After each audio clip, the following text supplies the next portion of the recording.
Good morning, student. Today we are going to learn the third stanza of our poem Invictus. Invictus means unconquerable, unbeatable. And before this, we saw in our first and second period the meaning of the first two stanzas. And the poet of the poem is William Henley. I gave you the information about William Henley. William Henley suffered a lot in his childhood. He lost his father at very early age, and when he was just 12 years old, he lost his leg. He was caught he was caught tuberculosis of bone, and to save his life, doctor cut his leg below the knee, and from that period he suffered a lot. And when he was hospitalized at that period, he wrote this poem. In the first stanza, he told us that his life is full of sorrows and pains. He felt himself that he was in a pit, means in a large hole, and in that large hole, when he tried to see anywhere, he saw only darkness. He was not able to see any ray of hope. But in that moment too, he thanks God. He thanked the Almighty for giving him the unconquerable soul. And in the next stanza, he told us that what happened in his life, what suffering he was facing was just the clutch of circumstances, and he was not responsible for it. It is not his fault. Then he was suffering a lot in his life, but though his head was bloody, but he was on board. Means he did not give up in any situation. He is willing to face the circumstances happily and bravely. Now we are going to learn the third stanza.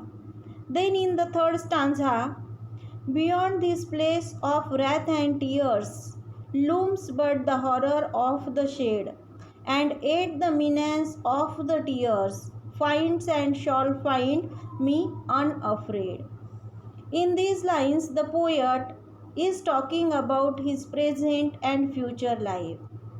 In this line, the poet is talking about his present and future life. He is describing his present life as the place which is full of wrath and tears. He is describing his present life as the place which is full of wrath and tears, means full of anger, resentment and tears. The poet is describing the world. The poet is describing the world, meaning his whole life to be a place. The poet is describing the world, meaning his whole life to be a place that is full of pain and suffering. That is full of pain and suffering.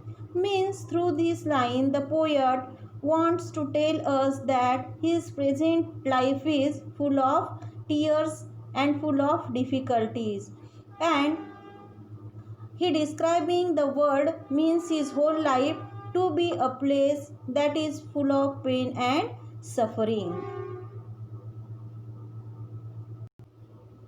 And in the next line, the poet speaks about the horror of the shade.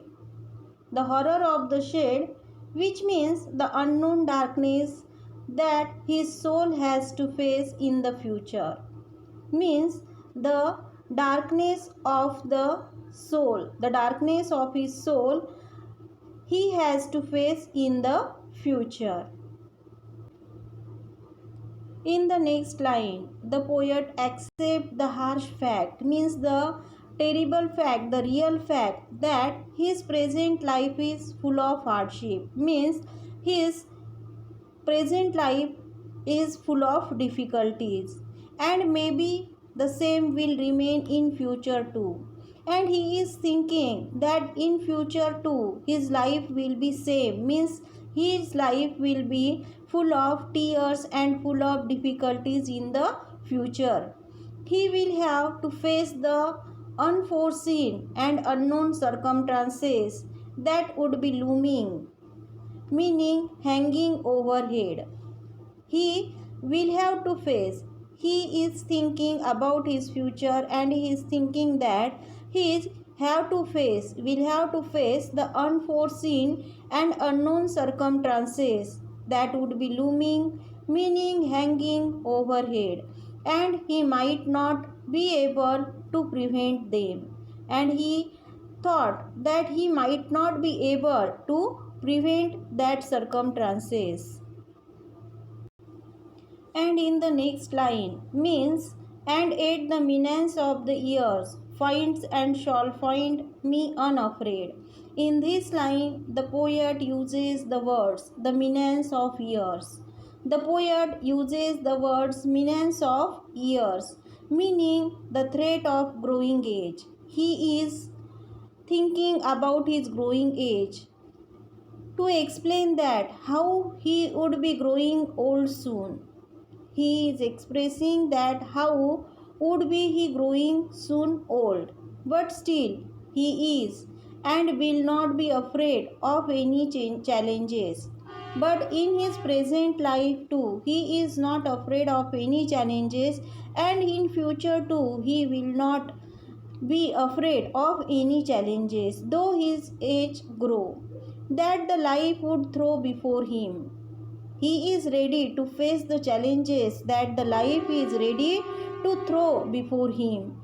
He would live fearlessly and unafraid. He would live fearlessly and unafraid. In this way, we learn the third stanza, we learn the meaning of the third stanza, and in our next period, we will learn the meaning of the fourth stanza.